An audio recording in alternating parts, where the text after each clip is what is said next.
All right. This evening we are going to be talking to Mitch Hallock. He's the creator and owner of TerrifiCon, which takes place at the Mohegan Sun over in Connecticut. Unfortunately, like many cons this year, the show has been canceled, but I know that this is a big show for people over here in Albany, New York. A lot of the creators like to go to that show, so I thought it'd be kind of interesting to bring him on. And not only does he do the conventions, but he also does his own podcasting and stuff like that. So maybe we'll talk to him about that. So let me bring him in, and we'll get to chatting with him. Hey, Chad. Hey, how's it going? It's going all right for a Monday night. Can't complain. How are things with you? What day is it?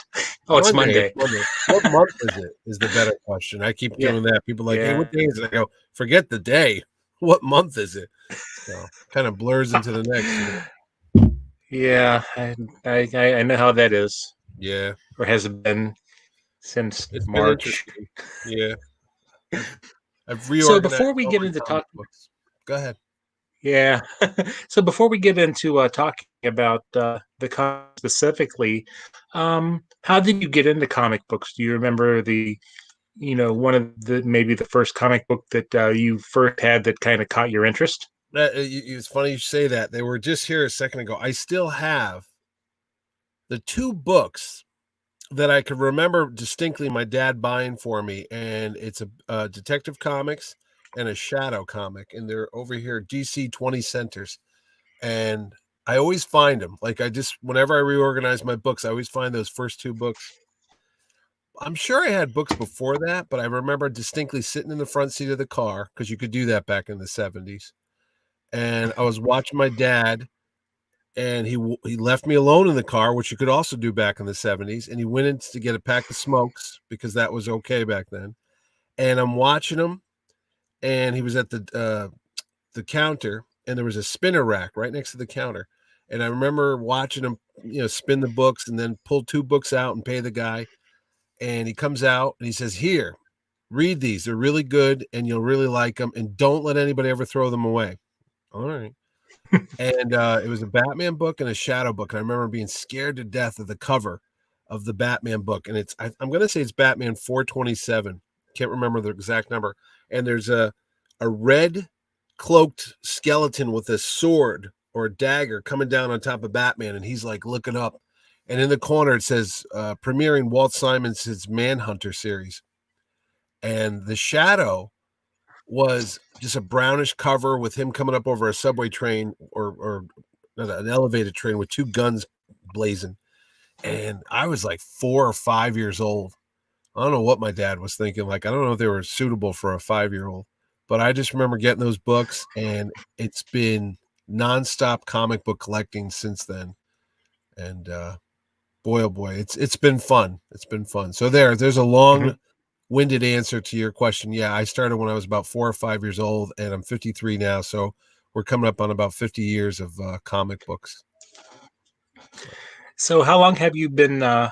What's the history of TerrifiCon? How long has that been going on, and how has How did you get into getting into that that show? And yeah, well, my job is advertising. I did that for many years. I was a graphic designer, an artist, creative director, an art director, and then marketing director. So I would put on trade shows and I would promote shows, and I've done them all across the country. I've done them in Vegas and New Orleans and San Francisco and Disney World, thousands of people, crazy stuff.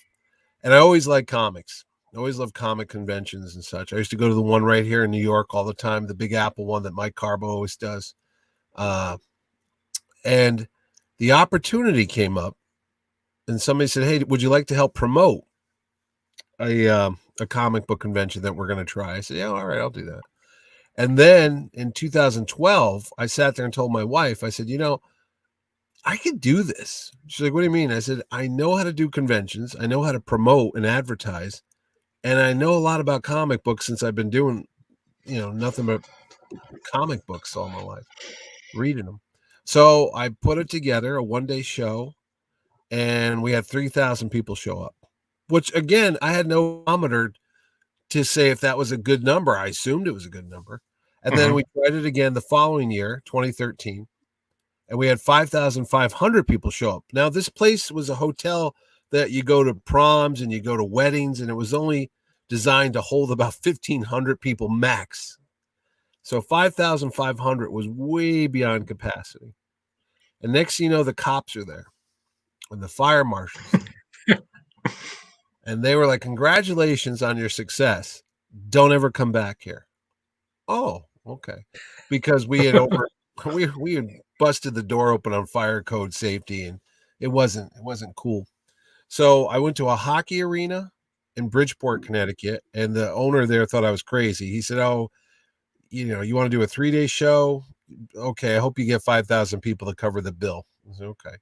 So that morning we opened the door and the line went out the door, down the sidewalk, down the street, about a mile down the road to the train station. And he couldn't believe it. We had about 14,000 people at that one. And then I moved the show to Mohegan Sun. And then there was trouble with the copyright, who owned the name Comic-Con. And I changed it to TerrifiCon. And it was fortunate that the word terrific ends with a C. So I just put an O-N at the end of it. I go, hey, it describes itself. It's a one-word, what show are you going to? The terrific one. What's it called? TerrifiCon. So that was a happenstance. And yeah, that started at Mohegan Sun in 2015. And we've been there every year. It's gotten bigger, and we've got a guest list that was crazy. I'm looking at this year's guest list. I have 40,000 of these flyers in my garage back there that I can't use. But it was a hell of a show this year, and it's going to be a hell of a show next year. It's just going to be bigger and better because most of these people have already said, count me in for next year. And I look forward to seeing a lot of new names like Amanda Connor and Jimmy Palmiotti. We're going to be up here. Mitch Gerards, Walt and Louise Simonson were coming in. Scott Williams. A lot of names. If you like comics, you would have loved this year's show. Steve Rude, he'll be back next year. So, well, I haven't been to TerrifiCon yet, but it's, one of those ones that, like I said, I hear everybody from this area that goes has such a great time, and it's one of those ones that it's definitely I want to. It's local enough that I could get out and check. Oh yeah. Albany, couple hour drive, and plus it's at the Mohegan Sun, which is like a mini vacation. It's like going to Disney World. I mean, there's hotels, there's restaurants, there's nightclubs there. So the convention's in this humongous expo center they have attached to it. And then once the show's over, you just walk down this long hallway and literally you open the door and it's like going into another universe. And there's, anything you can imagine. I mean, music, rocks, concerts. We've had Alice Cooper show up at our convention because he was in town at a show and he just walked through the whole show. What's the guy that's named? He was married to Pamela Anderson. He was there the first year. The drummer, Tommy Lee was there the first year. He's a huge comic book nut. He's a real tall guy too. I think he was like 6'3", 6'4". And I'm looking at this guy walking around and he's got the long hair. And I was talking to my security guy. I go, who is that? He goes, oh, that's Tommy Lee. I'm like, oh, no kidding. So he was playing there Sunday night. And during the day, he just walked through the convention for the whole day. So you never know who's going to pop up at the Mohegan Sun. Yeah, I think I remember pictures of from friends on Facebook. One of my artist friends, Kevin Conrad, was, I guess, did some artwork or got some artwork signed by Alice Cooper, and he's a big fan. So yeah.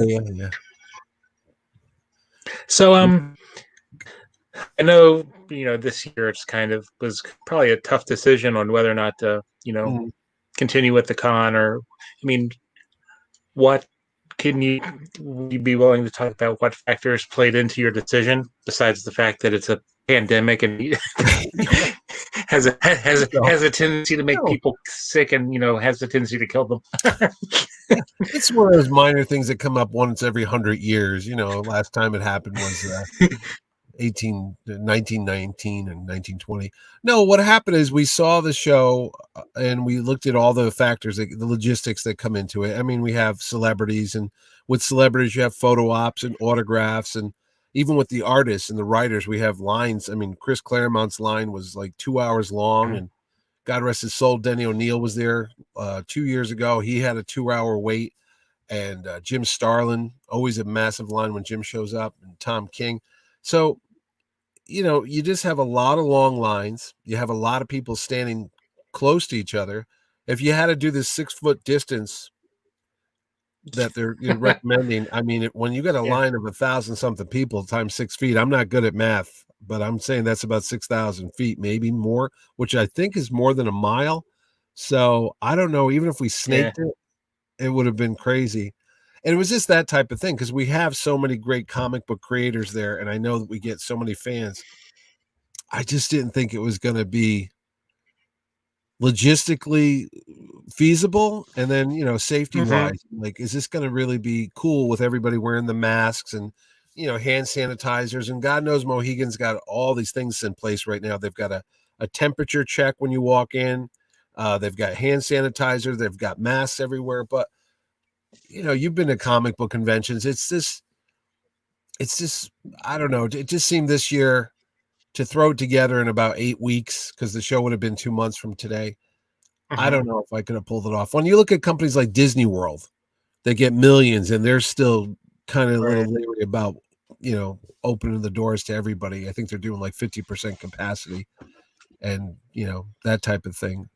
It wasn't something you just take lightly. I wasn't going to just gamble and throw the dice and say, hey, sure, let's kick the doors open and bring 20,000 people and see what happens. So I'm a cautious guy. Totally understandable. Yeah. I think everybody understands. I mean, I didn't want to do it. I never want to give up the show because I love it so much, but for everybody's safety, it wasn't sensible. I don't know if you can say, but did you have any creators saying that well, I'm kind of leery about coming out to the show because of health reasons? I mean, it would give this basically gives Concred a whole new meaning.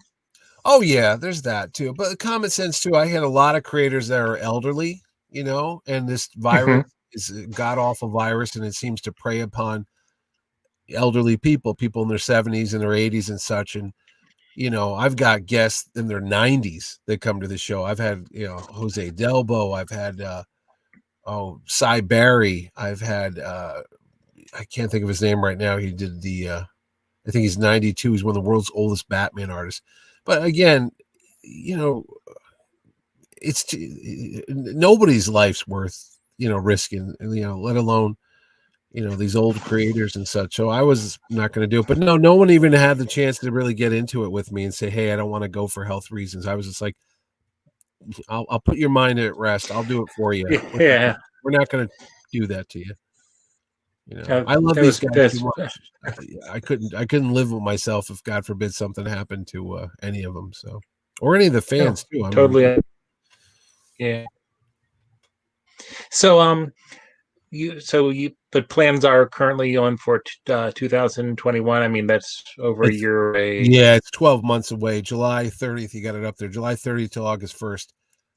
I'm hoping, I think, with everybody else on the planet, that by next year that they've come up with better treatments, or, knock on wood, a vaccine to kill this sucker. Make sure it's out of our way, so we can get back to the old abnormal. Everybody says this is the new normal. That's the new catchphrase. I go, hey man, I was a big fan of the old abnormal. You can keep your new normal. I like the old way. I like the sweaty, the crammed in like sardines at the conventions, and and people this having a good time and high-fiving each other and shaking hands. I miss all that stuff. The things you never thought you'd miss, you suddenly go, I really want to be stuck in a giant crowd of people right now. So I'm not right now, but the way it used to be. Eventually. Yeah, eventually. Yeah. All those traffic jams and all those sold out concerts you used to complain about. I'd give anything to have that again. Let's shift focus a little bit away from the con, and let's talk a little about, if you're willing to talk a little bit more about the other stuff that you do is it a Indiana Jones blog? Yeah, I do a Or couple things with Indiana Jones. There's a website called theraider.net. I've been the news writer for that one since 2006, 2007. So that's 14 years. That's a long time.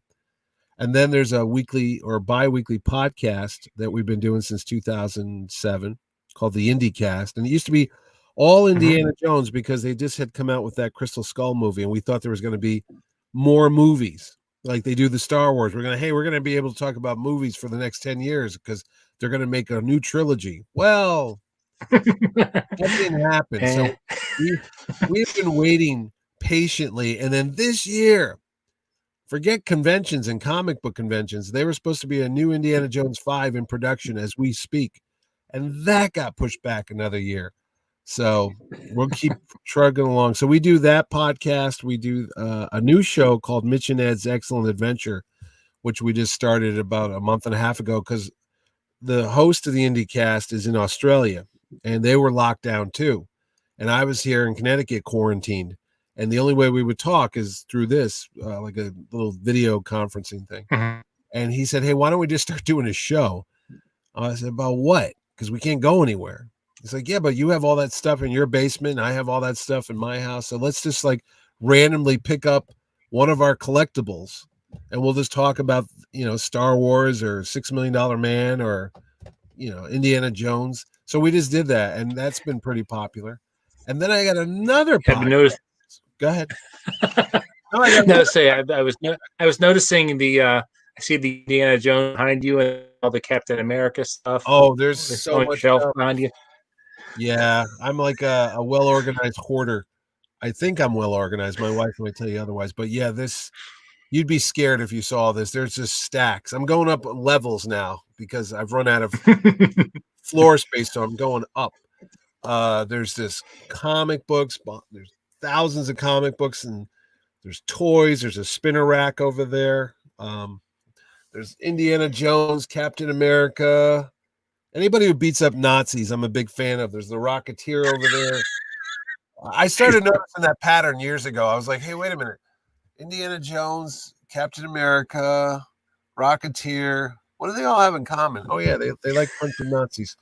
And you can't go wrong with that. I mean, is somebody going to say You can't go wrong with that. No. no? So, yeah, and then we do that show. And then with Jerry Ordway, famous writer and artist of Superman and Shazam, Jerry Ordway, he lives nearby. And I've known Jerry since the 90s. And we started doing a podcast together too called the Power Cosmic Podcast. Because what it really is Jerry and I just go out for pizza and beer. And after the pizza and beer start flowing, we start talking about comic books, movies, TV, you name it. So I go, hey, why don't I just put my phone on record and see what happens? So we started recording our conversations.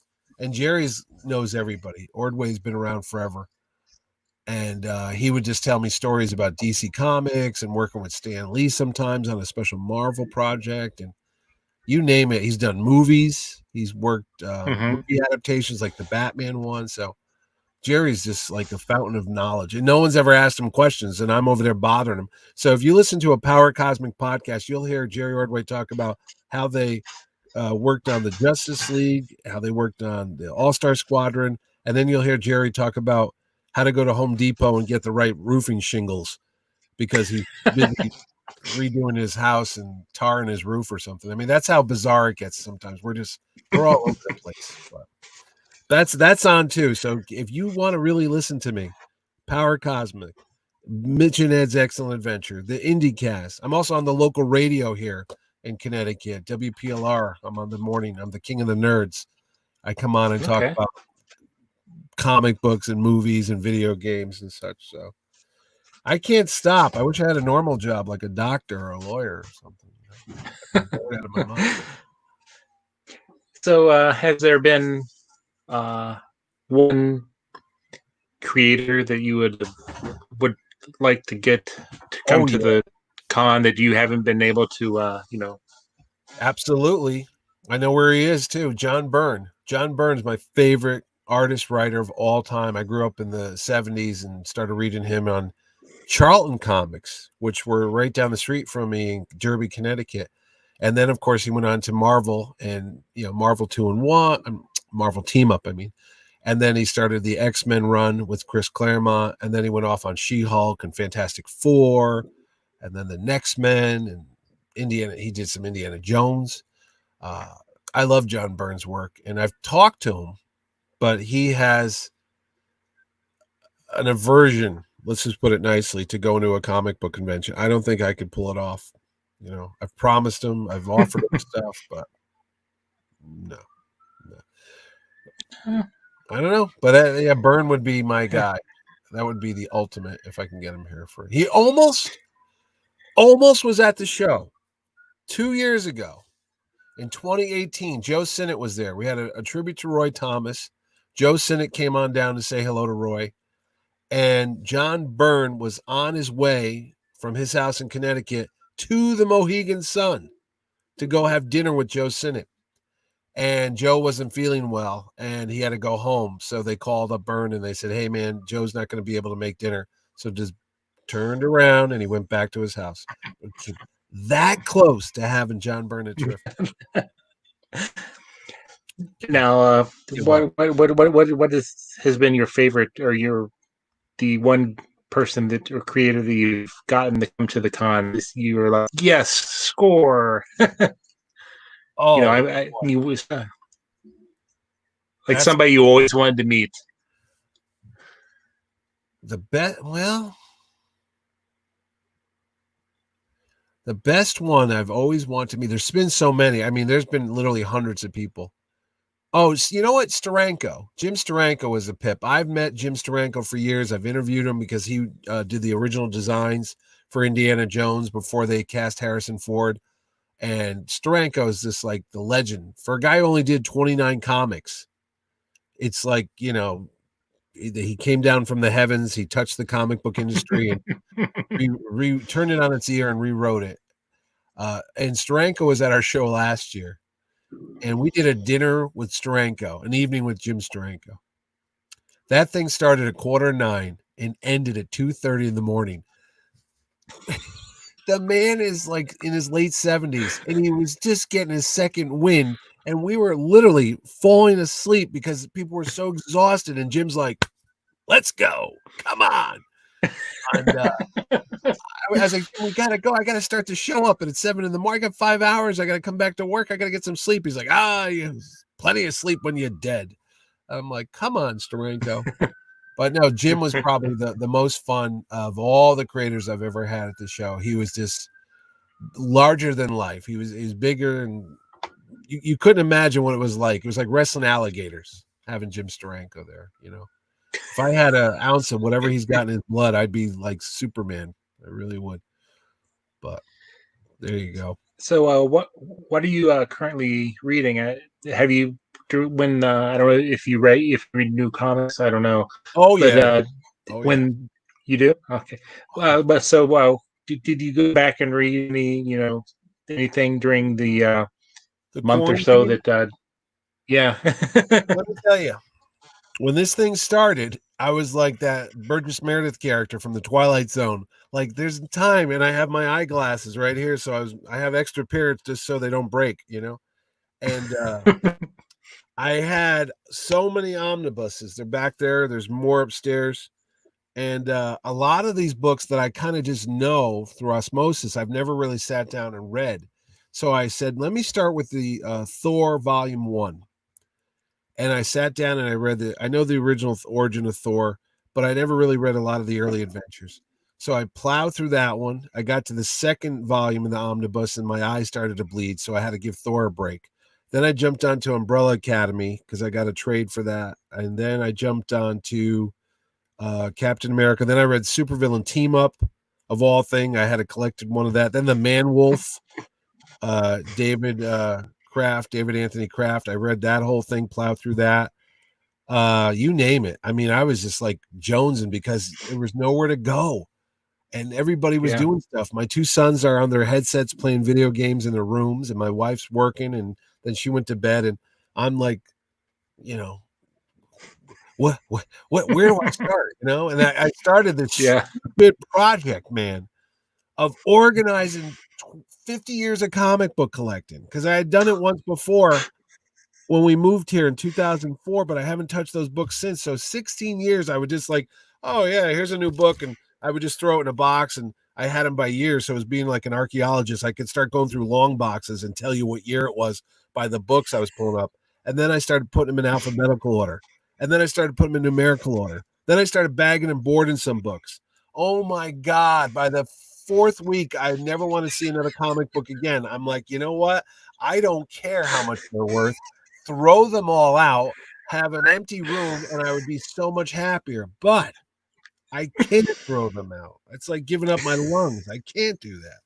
So we're here. We're all here. Still, they're with me. My wife just goes, which one are the valuable ones? Put them to the side. And I would call and I would tell her, I go, I found books I don't remember having or reading. I don't know why I have it. And then she goes, then why do we keep it? I go, well, because they're mine, you know. She's like, well, throw them out. Like, throw them out. No, I don't care how bad, you know, that copy of the New Warriors New Warriors is a good book. I shouldn't pick on that one. What's a real bad book? Oh, Dark Hawk. Why would I keep that Dark Hawk comic? Because Dark Hawk is going to be Marvel's newest movie sensation. And that number one is going to be worth thousands. Okay. He's going to be the Miles Morales of everything. Why keep that star brand? Why keep the Marvel New Universe? It's going to be any day now. They're coming back. Yeah. They're coming back. You know? Oh, so yeah. So that's what I did during this quarantine, this self-induced quarantine, organized comics. Next plague, I'm going to start organizing my toys. I think I'll start like matching up all the action figures with their guns because they're all loose. That'll be the next. Nice. So if you get word that there's another pandemic coming, give me a shout so I can start putting them all on the floor and organizing them all. So toy wise, what do you have? Oh, well, I got my original Star Wars figures. We moved when I was a kid. I lived in New Haven, Connecticut, and we moved. And I don't know what I was thinking, but I threw out so much stuff. I had all the 12-inch G.I. Joes and 8-inch Megos. I have stuff that I see at my own show, and I cry because I had it all. But I don't know what I was thinking. I started liking girls, and I'm like, who wants this? And I threw out all the toys, and now I'd kill to get all those toys and forget the girls. I mean, you know, nothing. Yeah. A Batman with magnetic hands from the Mego line. You know how much that sucker's worth? Yeah. Beats the girl that I liked back in '83. But anyway, yeah, I have all those toys. And then over the years, I kind of narrowed it down to just like picking certain characters. There's a zillion Captain America toys over there. Everything that has Captain America's face is over there. And then there's Indiana Jones toys. Sadly, I started getting into Funko, but I only collect Funko Captain America stuff and Marvel things because it was getting too much. Hey, man, you know I'm in trouble when I have a box of 89 Batman cereal sitting right here on my desk, unopened. There's still cereal in here, okay? Hey, so, nothing wrong with that. And the bank, look, that's a Michael Keaton bank still attached to it. I have not opened this. I don't know why I saved this, but I did. So I have a box of Wheaties with Pedro Martinez when they won the World Series the first time. Is it opened? Nope. Okay, then you understand then. All right. Now, what year is yours? What year is yours? I don't know. 1989. So it was what? Opened by, I think it says 1999. So this is really bad. This is really 31 years ago. Anyway. Well, yeah, you and me will eat our cereal together. You know, if you have if there's this could be if there's another pandemic, you always have food. This could inside. You know what could be inside this box? Fermenting for 31 years, the freaking cure for the coronavirus. Could be. You don't know. What happens to cereal that's not been open for over 30 years? It might like mutate into something that can save us all. I mean, yeah, but we can't open it. Yeah, no, it was made by the Ralston Purina Company. They used to make dog food. I don't know if that's good or bad, but yeah, right there. Anyway, On our show, Yep. Mitch and Ed's Excellent Venture, I say when we get 1,000 subscribers, I will open this and I will eat it on camera, and then I will die live on camera. So that's right there. So yeah, got a lot of issues, man. I got a lot of problems. But that's that. Well, So, yeah. I mean, if there's is there you're anything scared else now. you'd What did I get what? No, myself? no, I'm not. I'm not scared. Nuts. This guy's nuts. I still have all my G.I. Joe, He-Man, Transformers, There you and go. we also have the Star Wars stuff, original Star Oh, yeah. Wars stuff. So You know, I'm right. do you go collect all the stuff you had, or that's your original stuff? Because somebody asked me the other day, do I go back and I try to find old toys that I don't have anymore? Do I try to repurchase them? I'm like, nah, those are somebody No, else's. those are the ones we played with. Yeah, exactly. I like my toys. I like the ones that I have they might be broken and the paint chipped off, but those are mine. I don't want to take somebody else's toys. Doesn't seem right. You were talking about the Mego dolls. Oh My yeah, parents, we had a duffel bag full of Marvel and DC ones, and they sold them at the yard sale for a quarter. We still my older brother still has the Batmobile. Oh really? Oh, we don't talk about the Batmobile around here. There was an incident Okay. 2 years ago involving the wife and the kids. Okay, well I got to tell you now. You know the Batman movie, The Dark Knight. You know the Bat Tumbler was like a tank. Yeah. Okay. My wife got a Peloton bike for Christmas 2 years ago, and she was cleaning up down here, and her bike's over there, and there's a relatively empty area around there, So she was cleaning up, and the boys, my two sons, their video game stuff's over there.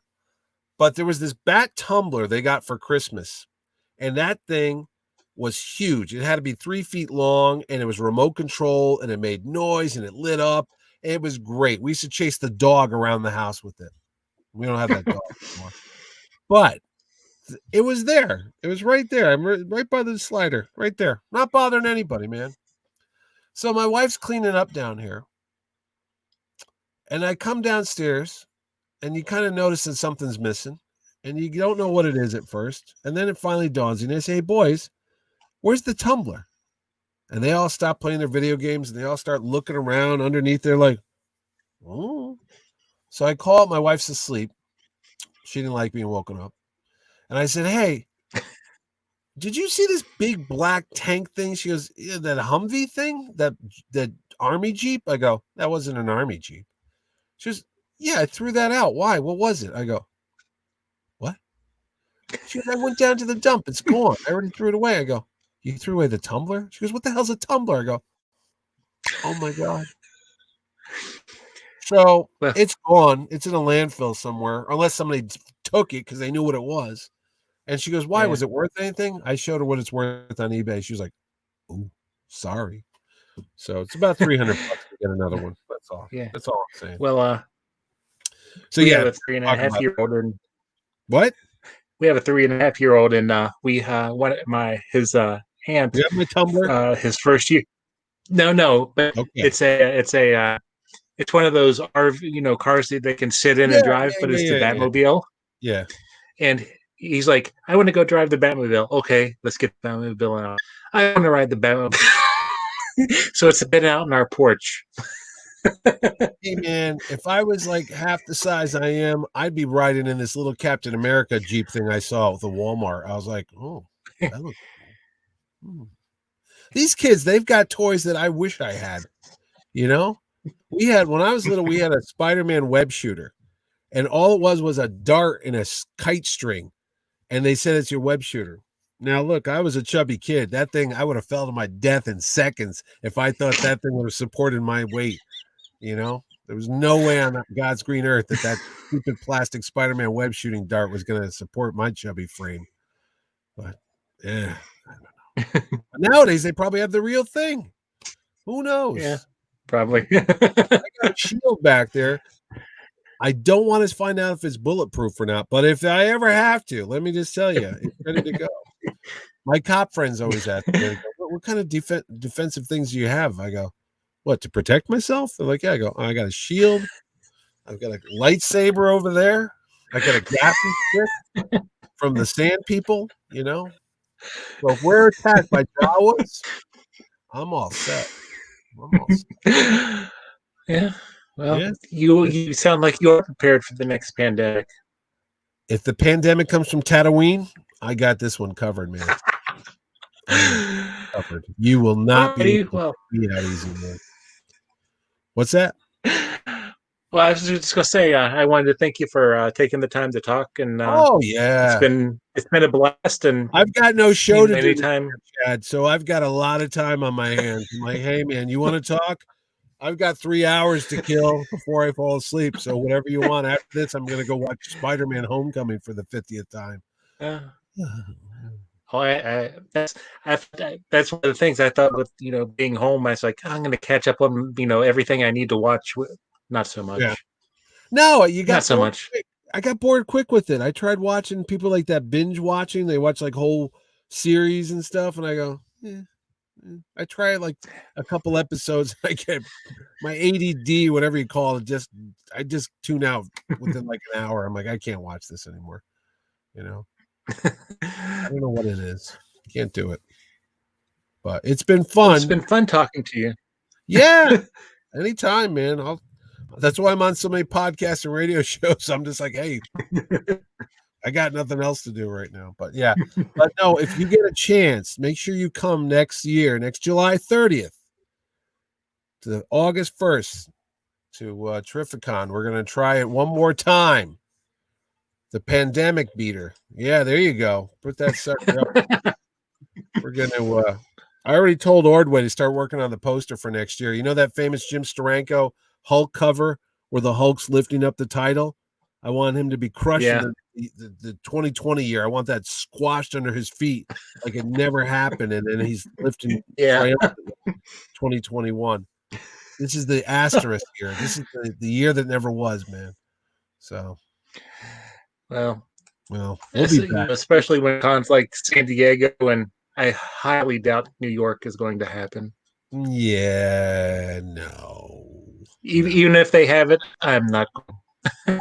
Well, I just can't imagine. I mean, that show gets 200,000 people. I mean, God bless New York. Their numbers are down, and the transmission rate is the lowest in the country because everyone's done such a good job in New York to stop the spread. But I can't imagine 200,000 people at that Javits Center this year. Not this year, Yeah. Doesn't seem like it's feasible. But we'll find out. Or smart. Yeah. Unless everyone's laminated. I don't know. Unless everyone's in a plastic bag. Those Mylar. those guys AIM, they wear those yellow outfits and they run around in the Captain America book. If everyone shows up, everyone's cosplaying as AIM soldiers. You're like, oh, yeah, there I am. That's me. Which one? The guy in the yellow. There you go. Yeah. All right. And thanks again for taking the time to talk. Oh yeah, thanks, Chad. Thanks for having me on here, man. Anytime. And send me all the links for everything, and I'll include them in the show notes. You're gonna need a bigger website, but yeah, I'll send them to you. Okay. Sounds good. All right, you take care, man. Catch you later. All right. You too. Bye.